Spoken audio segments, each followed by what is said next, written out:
Hello, in this video we'll be concentrating on entering formulas, moving data in cells, and the AutoSum feature, as well as some math operations. So we'll open up the Enter Formulas and AutoSum worksheet, and as you can see I have lots of information already on this worksheet, and I named it ABC Company. So there's 4 quarters and some locations, and then I have information on the far right. I want to take the average, maximum, and minimum, these 3 cells. So with the open plus sign, hold and drag those 3, and then I could do a simple cut, and then I want it in row 7, I'll do it 16, and then just paste. Or I could select the 3 and then hover to any of the boundaries, which is the green border, and you see those 4 arrows, and you just drag and move it to your new location. In A14, I will type total, and I'll do the same thing in F4, total. And what we want to do is add the totals for the 4 quarters for each of the locations, and then we'll do it for each of the quarters. But I just realized that Boston should be 133, not 103. So you can click in the cell and then just type right over it and press enter.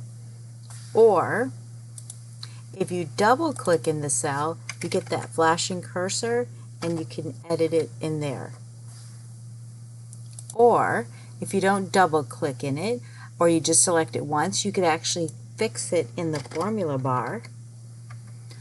Or if you select the cell and press the F2 function key, that puts you in there to edit with the arrow, and then you can make your edit and just press enter. Either way, as long as Boston quarter 1 is 133, you're all set. So now we're going to click in F5. And we want the total of all the Boston for the 4 quarters.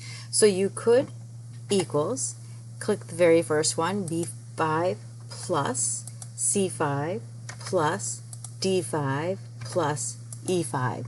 And if you look at the formula, it appears in the formula bar and it appears in the cell that you're in until you press enter, then you'll see the actual correct answer. If you'll notice too, the colors go, the blue cell matches the B5, the red with the red, C5, purple, and green. And then once I press enter, I'll have my correct answer. It is 614, which is accurate.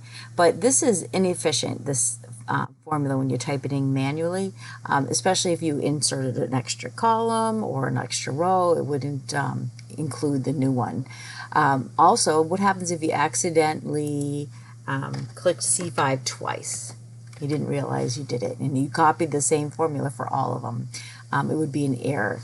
So the correct way to do it is to actually, you could type it manually, equals sum, parentheses, and you could select the range, B5 through E5, and then just press enter.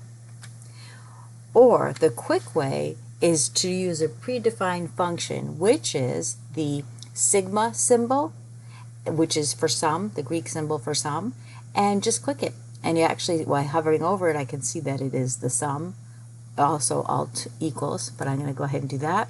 It automatically selects a range for me. It knows I want everything to the left of it, B5 through E5, so just press enter. Perfect. Now I could do the same thing here, AutoSum, and it knows this is row 6 equals sum B6 through E6, and I could continue. I can also use my shortcut key, Alt, hold it down, and actually press the equals key next to the backspace key. The only thing is the range is incorrect. You'd have to reselect. Enter. Or I could go in the previous cell and I could use the copy feature, highlight everything below it, and click paste. Or I'm going to get rid of all those, go back to my original, and I can use my autofill and drag it down. And if I wanted to check any of the ranges to make sure they're accurate, when I double click in any of the answers, it shows me the range. equals sum B6 through E6. If I click a different one, again, it's B11 through E11 because I'm on row 11.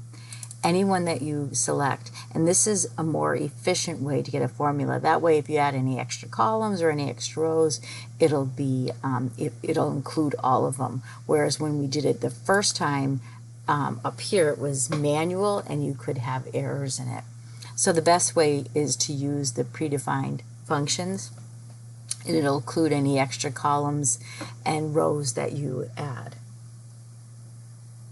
So this particular formula can also work as long as it worked as well horizontal and vertical. So if I went into B14 and I want to add everything here, all I have to do is click the AutoSum. Automatically knows that I want B5 to B13. If I wanted just the last three, I could select just the last three, but I want everything, so I'll include all of them. Now I can press enter, or if I click this check mark in the formula bar, that's the same thing as pressing enter.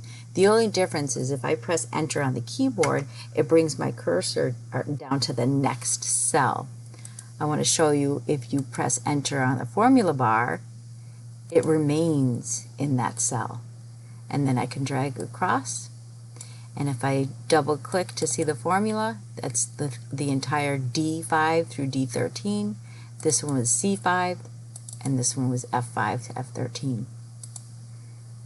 All right, now we want to find the average. What is the average of all of the particular branches? So that would be to add all of the quarter one and then divide it by as many as there are. So there's actually a predefined function for that. So it's not the sum, it's choose the down arrow and there's average.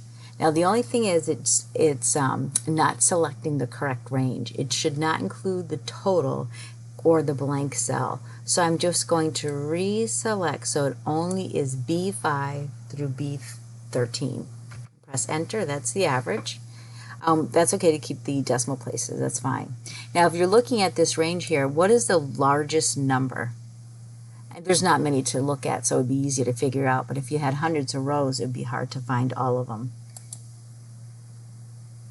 So what we'll do is click again in the predefined functions, max, select the range you want it to look at, and then press enter, and it should be 170. Perfect.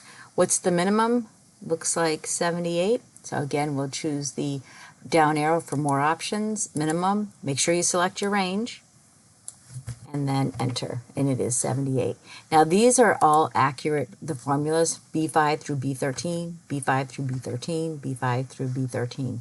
So you can actually select all three of these and then use your fill handle, and it'll do all of them for you.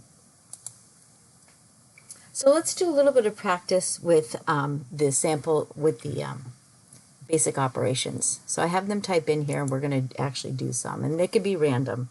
So all formulas must begin with the equal sign. And I'm just going to add B5 plus C5, and then just press enter. Basic calculation. In this one, I will type my equals, and it'll be B6 minus C6. So it's a basic subtraction, 11.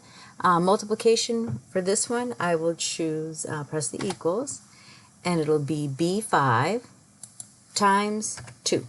And it should be 266. Good. Division. For this one, I will take the 135. So let's say in quarter 2, there's 135 branches, and we want to know how many are in each. So it would be equals C5 divided by 5. There's 27 in each. Percent. So equals 20% times, and that's the asterisk, and we'll select the total, B14. So what's 20% of the total of 1,082 would be 216. If you wanted to check out a curiosity if that was correct, what would be 50%? Exactly half. And the caret, which is exponents, this one would be equals, and Let's put in this one right here. What was an I9? What is the caret squared, which should be 11 times 11, 121. So just some basic operations. Basic meaning there's only one math operation. Once a math problem, a formula contains more than one math operation, it becomes complex. But when there's just one math operation, it is considered basic. And we'll be getting into more complex formulas that have more than one math operation. We'll also be referring to PEMDAS, please excuse my dear Aunt Sally, the order of operation, and we'll also be exploring different ways to add columns and rows. Thank you.